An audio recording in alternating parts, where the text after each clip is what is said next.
기도하시겠습니다. 하나님, 이 시간 저희에게 주시는 말씀, 저희 심령에 주님의 음성으로 울려주시옵소서.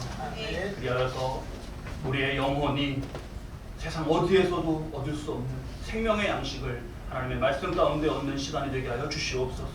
우리 삶의 자리에 이러저러한 일들, 오늘과 내일의 모든 일들, 우리의 인생 가운데 모든 일들에 그 바른 하나님의 인도하심이 있고 결정이 있고 하나님의 사랑이 있는 그런 응답으로 우리의 말씀 듣는 그런 시간 되도록 역사하여 주시옵소서. 전하는 자의 부족함은 모두 주님의 옷자락으로 거룩히 가려 주시옵소서. 예수 그리스도의 이름으로 기도드립니다. 아멘. 우리는 지난주 말씀에 마음이 청결한 자가 복이 있다 하신 말씀을 보았습니다. 우리 마음은 돈이나 학문이나 또는 교양이나 세상의 지위나 수양으로 절대 깨끗해지지 않습니다. 우리의 믿음, 구원을 얻는 믿음에는 구원을 얻는 것만이 아니라 또 하나의 아주 중요한 작용이 있는데, 그것은 바로 믿음은 마음을 깨끗하게 한다는 것입니다. 죄성, 욕심, 악을 씻는 것, 그것은 예수 그리스도의 보혈뿐이 없습니다.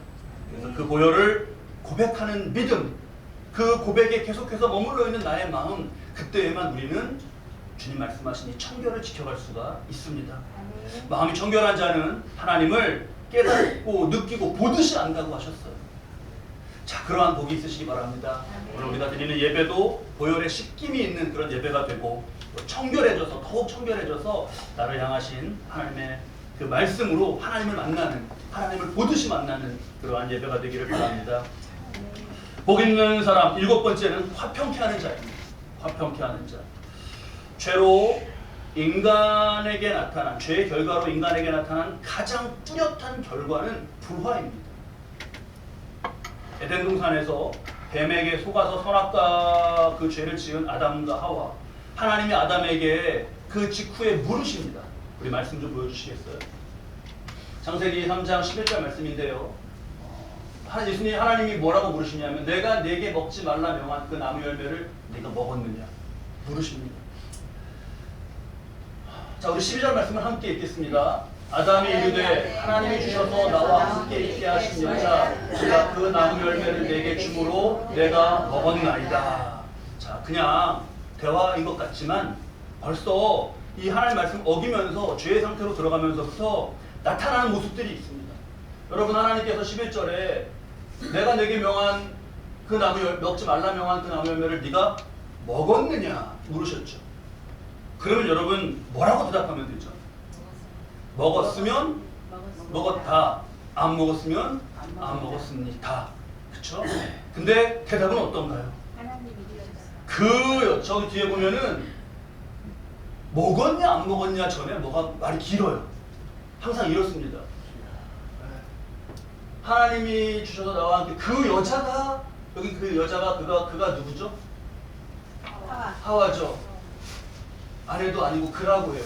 그가 그 나무 열매를 내가 줌으로 내가 먹었나입니다. 그 때문이라는 거예요. 그러면 그가 내 옆에 있는 건 또 누구 때문이에요? 하나님. 그건 또 하나님이 주셨으니까 그건 또 하나님 때문이에요.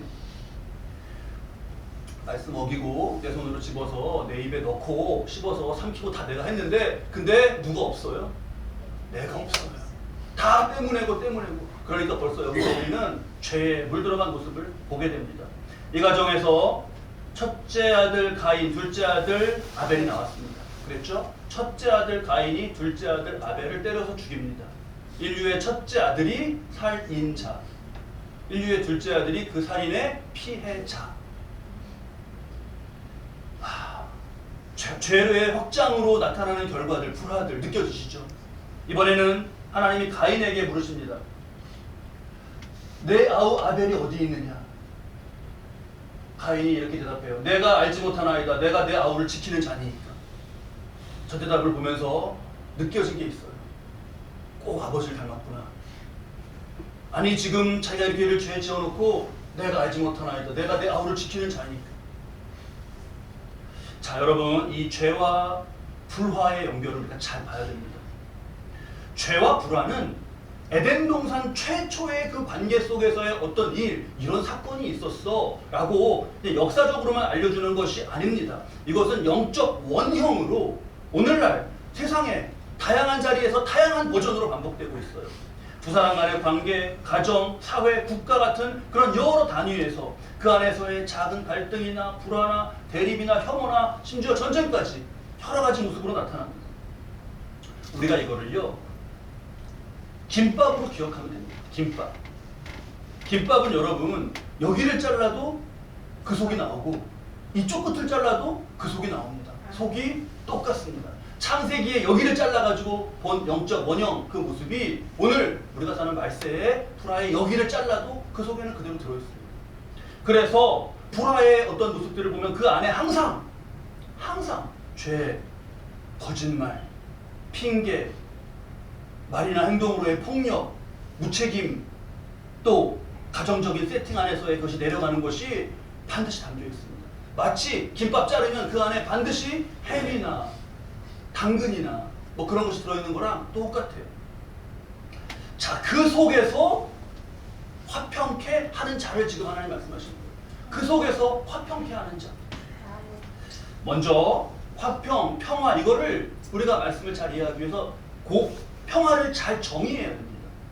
흔히 평화를 뭐라고 얘기하냐면 갈등이나 싸움이 없는 상태 이렇게 정의를 합니다. 갈등이나 싸움이 없는 상태, 평화. 근데 그것은 온전한 정의가 아닙니다. 여러분 조용하면 답니다. 그거는 팍스 로마나라고 하는 로마 제국의 평화가 그런 평화입니다. 예수님 때 로마 제국에 어떤 데모가 나고 하면 정규 로마군이 출동했죠. 무자비하게 학살했습니다. 무자비하게. 다시는 반항할 마음 조금도 꿈에라도 갖지 못하게 잔인하게. 그래서 나온 게 뭐냐면 가장 고통스럽게 죽인 다음에 많은 사람이 보라고 널어주는 거예요. 그게 뭐죠? 그게 십자가형입니다. 그 동네에다 그렇게 십자가형을 해놓으면 그 다음에는요 아예 몰래 반항할 마음조차 안 가져요. 그렇게 진압해서 만들어진 것이 로마의 평화, 팍스 로마나라고 하는 겁니다. 형제가 어느 날 오늘 성향을 보면서 술을 마시면서 오늘 나의 제국은 평화로웠노라. 그러면 평화로운 겁니까 그게? 하나님의 평화, 샬롬이라고 하는 것은 단지 그냥 싸움이 없는 거 조용한 것만이 아닙니다. 그거는 그냥 그렇게 소극적으로 조용한 게 아니라 적극적으로 그 안에 하나님의 의와 선, 은혜가 가득한 것이에요. 그래야 됩니다. 당장 사입이나 이단 안에도 평화가 있나요? 없나요? 거기도 평화가 있습니다. 아프리카의 장기 독재하는 그 궁부의 나라, 거기도 평화가 있습니다. 성경은요, 지금 우리 앞에 의에 줄이고 목마른 자가 복이 있다 하신 하나님의 발음과 하나님의 진리와 빛, 그것이 없는 평화를 결코 말씀하시지 않습니다. 우리 두 번째 본 야고보서 3장 17절로 18절 말씀입니다. 우리 제가 드렸네요. 여러분 우리 17절 말씀 함께 읽겠습니다. 오직 위로부터 나는 지혜는 첫째 성결하고 다음에 화평하고. 자, 여기까지만 보시죠. 뒤에로 가도 많은 것이 있지만 화평이 중요한데 그 앞에 뭐가 있죠?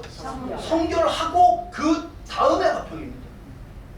그 다음에 18절에도 화평하게 하는 자들은 화평으로 심어서 뭘 맺죠? 의의 열매를 맺는 거예요. 화평으로 심어서 그냥 사람끼리 좋고 하하하고 거기에 늘 잔치와 연락, 로마 황제 황실에는 늘 잔치와 연락이 있었습니다. 뭐가 없었던 거죠? 근데 거기에 의의 열매가 없는 거예요. 그렇게 우리는 구별할 수 있어야 됩니다. 마귀는요, 저 성결을 무시하고 그것 없이 그냥 화평만을 자꾸 이루도록 유혹해요. 또 이런 문제도 있습니다. 이럴 때 우리가 이런 질문도 잘 답을 가지고 있어야 돼요. 뭐냐면 사람들이 제게도 많이 묻는데 여러분들에게도 아마 많이 물으실 거예요. 가톨릭은 다른 종교나 이런 데와 관계가 좋고 다 화평하고 다 나와서 같이 환희 웃고 사진 찍고 그러는데 개신교 교회는 왜 그럽니까? 라고 물어요. 그런 질문 많이 듣지 않으셨어요? 그게 왜 그러냐? 그냥 화평이면 끝이 아니기 때문에 그렇습니다. 그냥 평화, 다 같이 평화 이러면 끝이 아니기 때문에 그런 거예요. 개인도 그렇습니다. 한 개인의 삶도. 여러분, 야 무조건 네가 참아. 시끄럽게 하지 마. 그렇게 해서 지켜지는 평화, 그게 성경적인 조언이 되나요? 무조건 네가 참아, 시끄럽게 하지 마. 이게 성경적인 조언이 될 수 있습니까? 아닙니다. 아니에요. 의를 무시하고 가령 누군가의 한 사람의 희생과 막 그냥 한 사람의 그런 걸로 유지되는 평화는요, 그건 성경의 평화가 아니에요. 하나님 기뻐하시는 평화가 아닙니다. 이 한 예로 어느 집은요, 어떤 뭐 다른 그냥 어느 집은요, 며느리가 그냥 욕받이에요. 며느리라는 하나의 희생양이 있는 겁니다. 그에게 다 풀고 모든 잘못된 것이 다 그 때문이다 이렇게 가는 거예요. 그러면 좀 평화는 유지되는 것 같습니다. 가인, 너 왜 그랬어? 왜 그랬어요? 엄마가 나를 이렇게 길러서 그랬지. 그렇게 되는 거예요. 아담도. 그러니까 거기서는 하와가 아담네 그런 저기가 있었으면은 뭔가가 있었으면 하와 때문에 다 망친 거예요. 그렇게 됩니다. 한 사람 그냥 죽고 나머지 사람들은 다 피해자가 되고 나머지 사람들은 착한 것들로 돼요. 그러면서 무감각해지는 겁니다. 내가 뭔 죄를 졌는지 점점 자기가 자신에게 속아요. 내가 뭔 죄야? 이렇게. 자, 히브리서 12장 14절 말씀도 우리 보겠습니다. 함께 읽으시죠. 14절. 모든 사람과 더불어 화평함과 거룩함을 따르라. 이것 없이는 아무도 주를 보지 못하리라. 화평함만이 아닙니다. 거룩함이 있어야 돼요. 하나님 앞에서의 거룩함이, 구별된과 거룩함이 있어야 됩니다. 죄의의 문제까지 해결해 가면서 만드는 화평, 그게 진짜 화평입니다. 15절 말씀에도 쓴뿌리가 표현이 나왔죠. 쓴뿌리 말씀 잘 기억해야 돼요. 가지를 친다고 쓴 열매를 따서 얘는 좀 쓰구나 버린다고 그냥 끝나는 게 아니에요. 그 나무가 좋아하는 또 열립니다. 그거는 어디가 해결이 돼야 되죠? 쓴 뿌리가 해결이 돼야 됩니다. 자, 이게 어렵습니다. 근데 어려워요. 어느 관계나 가정이나 일터의 일들을 놓고 막 이렇게 잠깐 듣고 여기가 잘못했네 이러기가 쉽지가 않아요. 오랜 기간 동안에 쌓여온 갈등과 공격과 수비와 막 이게 얽혀갖고 이번에 이게 공격인지 방어인지 뭐 정당방위인지 뭔지 구분하기가 힘듭니다. 너무 오랜 세월 갈등이 지속된 일들은 그렇습니다. 상처는 깊어졌죠. 감정은 다 굳어지고 그냥 이게 힘들어요. 죽기까지 안 풀리기도 합니다. 어느 할아버지 할머니 그 부부가 그렇게 부부싸움을 했답니다. 이걸 웃으면서 들으셔야 돼요. 그렇게 부부싸움을 하셨대요. 할아버지 할머니가. 할아버지가 그러셨대요. 야, 저기 뭐야, 할머, 내가 죽어서도 관뚜껑 열고 흡하고 나와가지고 당신한테 와갖고 하여튼 당신한테 올 거야. 괴롭힐 거야. 막 그랬다는 거예요. 진짜 그 할아버지 돌아가셨습니다. 장례를 치렀어요. 그리고 이제 할머니가 집에 오셔갖고 장례 끝나고 막 잔치를 열고 즐겁게 매일 오셔요. 옆집 할머니가 물으신 거예요. 아니, 영감이 관뚜껑 열고 하고 나와가지고 쫓아온다고 했는데 안 무서워? 물었대요. 그러니까 할머니가 웃으면서 한 말이 뭔지 아셔요? 걱정 마. 내가 그럴 줄 알고 관을 뒤집어서 묻어놨어. 그래서 관뚜껑을 열고 지금 땅속으로 계속 파고 들어가고 있을 거야. 그러더래요. 여러분, 갈등이 정말 어렵죠. 근데 이게 어렵다는 게 그러니까 방향을 바꾸어야 된다는 걸 뜻하지 않습니다. 그것이 어쩌면 그렇기 때문에 오히려 더 진정으로 가치 있는 일임을 보여주는 거예요. 자, 그러면 우리가 어떻게 하면 이 가치 있는 것을 주님 말씀에 순종해서 화평을 이룰 수 있는가? 첫 번째, 일단 내가 평안하고 화평해야 됩니다. 내가. 아니, 목사님 불화의 사람들 속에 있는데 어떻게 화평하고 평안할 수 있어요? 내가 하나님과 화평해야 됩니다.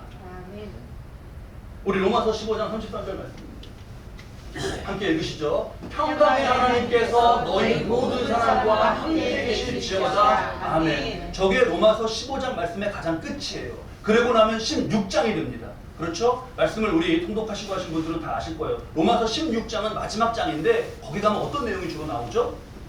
무난하라, 누구에게 무난하라, 누가 누구에게 무난하라, 화평하게 무난하라 그래요. 근데 그건 그냥 서로 무난한다고 되는 게 아닙니다. 반드시 그 앞에 말씀 뭐죠? 평강의 하나님께서 너희 모든 사람과 함께 계실지어다. 평강의 하나님이 내가 있고 내가 그 하나님의 평강 가운데 충만하고 그런 다음에 할 수 있습니다.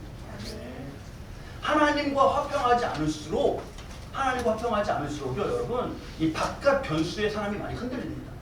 이건 우리가 독감 같은 유행병을 보면서 가장 많이 교훈을 얻을 수가 있는 거예요. 뭐냐 하면 여러분, 독감이나 이런 게 독감 유행하죠, 뭐 유행하죠. 그런데 그거로부터 마음이 편하려면 내 안에 어떤 힘이 좋아야 돼요? 면역력이 좋아야 됩니다. 그러면 돼요. 그러면 세 명이 같이 얘기했는데 한 명 걸리고, 근데 한 명 안 걸릴 수 있는 거예요. 이 안에 힘. 내가 영적으로 충만하면요, 내가 성령으로 충만하면, 내가 말씀으로 충만하면, 그러면 외부의 어떤 요인에 잘 안 흔들립니다. 상처도 잘 안 저기해요. 우리 지난주의 말씀인데요, 다시 한번 우리 보시죠. 일단 요한복음 7장, 사도행전 15장, 마태복음 5장 말씀을 다 연결해갖고 우리가 지난주에 깨달았었죠. 다시 보는 거예요. 말씀을 다시 보는 건 돌에 이렇게 어떤 글자를 새길 때 이렇게 쪼아서 깊이 새기듯이 그렇게 새기는 겁니다. 자, 보셔요. 요한복음 7장. 나를 믿는 자는 생명의 이름같이 그 배에서 생수의 강이 흘러나온다고 그러셨어요. 근데 나를 믿는 자에서 아까 우리 본 사도행전 2장으로 가면 믿음에서 어떤 역사, 구원 말고 또 어떤 중요한 작용이 있죠? 마음을, 사도행전 15장 9절 말씀이에요. 믿음으로 그들의 마음을 깨끗하게 하사. 마음이 깨끗해져요. 마음이 깨끗해지면 마태복음 5장 8절에 마음이 청결한 자는 복이 있죠. 어떤 복이 있죠? 하나님을 볼 것이요. 그만큼 안다라는 거겠죠.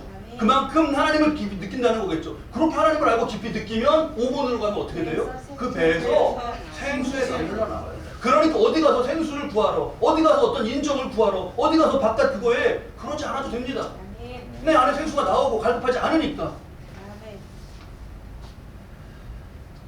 이거를요, 이렇게 되면 그냥 듣고 웃어지는 말들이에요, 그냥. 근데 그게 내가 이렇게 그것이 없을 때에는 상처가 되고 안에서 자꾸 그것이 고통이 되고 할 수 있습니다. 그래서 주님께서 지금 팔복을 우리가 보고 있는데 7번째 보는 거잖아요. 화평케 하는 자를 말씀하시는 것을 뒤에 말씀하시는 이유가 이거예요. 앞에 심령의 가난함과 그의 천국이 임함과 마음의 깨끗함과 그래서 하나님과 함께함과 이게 있음 후가 돼야 화평케 하는 것이 가능해집니다. 내가 화평해지는 거예요. 내 화평을 여러분 지키십시오. 말씀과 기도, 하나님의 영으로 나를 채우는 것을 먼저 하는 겁니다. 그러면 그렇게 믿음으로 살아본 세월이 한참 지나고 나면요, 문득 그런 생각 들어요. 내가 요즘 어떤 무슨 사건이 있고 어떤 일이 일어났는데 내가 생각보다 별로 연연해하지 않네. 문득 그렇게 느낍니다. 성장한 거예요. 자, 먼저 내가 하나님과 화평한 가운데 화평이 채워집니다. 그 다음에 이제 사람 관계입니다. 두 번째, 그 다음에 사람 관계예요. 자, 당연히 사람과 사람 간에 인간적으로 잘 해야 될 거를 당연히 잘 하는 겁니다. 예의 바르게 하고, 말도 뭐 허탄한 말이나 분노의 말이나 희롱의 말이나 그런 거 하지 않고 말부터 바르게 하고, 그 다음에 안 좋은 걸 말했다. 그러면 그 뒤에 어떻게 한다고요? 뒤에 말이 중요하다고. 우리 다 한꺼번에 다 복습하네요. 그 사람은 약해. 그 사람은 좋은 사람이야. 이거 기억나시죠? 그 사람은 좋은 사람이야. 뒤로 바꿔서 그 사람은 약해. 그러면 이게 이상해져요. 근데 이걸 잘 하는데, 예의도 하고 사람 간에 잘 하는데 이게 끝이 아닙니다. 세 번째 단계가 반드시 필요해요. 그건 뭐냐 하면 그도 하나님의 관계가 회복이 돼야 돼요. 이 점이 중요해요. 여러분, 에덴 동산에서의 재앙이 아담과 하와 서로 사이 안 좋은 걸로 시작하지 않았습니다. 하와가 선악과 좀 예의 바르게, 선악과 좀 드셔 보셔요 막 이렇게 하고, 아담은 귀하고 감사, 이렇게 우리 나를 챙겨줘, 감사. 두 분 그럴 수 있습니다. 죄는요, 분명히 하나님 앞에서 바르지 않은 것으로 시작했어요. 그러니까 며느리가 너무 말 예쁘게 하고, 그런 거 며느리가 말 예쁘게 하면은 어느 정도 갈등이 확산되는 거가 좀 방지는 되겠죠. 근데 그렇다고 다른 일에 쓴뿌리마저 없어지는 게 아닙니다. 여기가 돼야 돼요. 하나님 앞에 그도. 여러분, 바울이 가는 곳마다 복음을 전했습니다. 우리가 알죠. 가는 곳마다 바울은 복음을 전했고, 가는 곳마다 교회가 세워졌어요. 복음을 품고 성령께서 역사하시고 교회가 세워졌어요. 이게 바울이 가는 곳마다 나타난 공통점입니다. 근데 바울이 가는 곳마다 나타나는 공통점이 이 두 말고 또 공통점이 있어요. 그건 뭐냐면 가는 곳마다 갈등이 있었다는 거예요. 아니 죄로 물든 세상에 복음이 뿌려지고 하나님의 의로 돌아오고 막 이렇게 하는데 어찌 갈등이 없겠습니까? 공통점이 갈등이 있어요. 고린도 교회를 대표적인 예로 보려고 하는데요. 고린도 교회는 복음이 흘러 들어가고 그 다음에 영접하고 사람 교회가 된 다음에 시간이 흘러서 거기에 나타난 건 뭐냐? 파가 나타났어요. 파가. 바울파, 베드로, 나는 아볼로파다, 나는 베드로파다 이러면서 싸웠어요. 다른 파도 바울이 고린도 교회를 세웠거든요. 바울이. 다른 파는 바울도 막 뭐라 그러는 거예요. 이제. 고린도후서 10장 10절 말씀입니다. 우리 함께 읽으시죠. 그들의 말이 그의 편지는 무게가 있고 힘이 있으나 그가 몸으로 대할 때는 약하고 그 말도 시원하지 않다. 그들의 말은 다른 파예요. 그들. 그의 편지에서 그는 누굴까요? 바울이에요. 바울의 편지 그는 무게가 있고 힘이 있대요. 근데 몸으로 대할 때 직접 말할 때는 약하고 그 말도 시원하지가 않더라. 그럼 이거 상처 됩니까 안 됩니까? 누가 저한테 권준영 목사님은 시원치가 않아 그러면 제가 그런 말 안 하실 거죠? 네. 저는 그냥 병원 갑니다. 그러면 행여 그렇게 하지 말아주셔요. 이게 내가 충만하지 않으면 이런 말 듣고 야 이거 너무한 거 아니냐? 내 거기 누가 개척했어? 이게 제가 너무 바울의 빙이 됐네요. 고린도에 누가 개척했어? 내가 했어. 거기 음란과 뭐 아프로디테 신상과 거기서 그렇게 해갖고 여러분 바울이 거기 장막 만드는 일 했었죠. 어디서 한 줄 아셔요? 고린도에서 했어요. 내가 내 돈으로 그거 해봐. 근데 뭐라고? 편지는 무게가 이것만 묵상하게 돼요. 편지는 무게가 있는데 말은 시원치가 않아? 막 그런 병원 가는 거죠. 주여. 근데 바울은 그렇지 않았어요. 그 말은 무슨 말이에요? 바울은 성령으로 충만한 거예요. 괜찮아. 저 말도요. 우리 함께 배운 거 있잖아요. 요 근래 계속 감사의 말 배운 거. 뭘 먼저 말한다고요? 여기도 여기서도요. 그의 몸으로 대할 때 약하고 그 말이 시원치 않은데 그의 편지들은 무게가 있고 힘이 있어. 이러면 뉘앙스가 다르잖아요. 아멘. 고린도 교회도 진짜 제가 고린도 교회에서 한번 설교를 했어야 되는데. 아멘. 자, 지금 이들은 이런 상태예요. 갈등의 말을 하는. 그러니까 바울과 이들이 화해가 돼야겠죠. 아멘. 그렇죠. 근데 바울과 이들만 화해가 된다고 되는 게 아니란 말이죠. 고린도 후서 5장 20절 말씀입니다.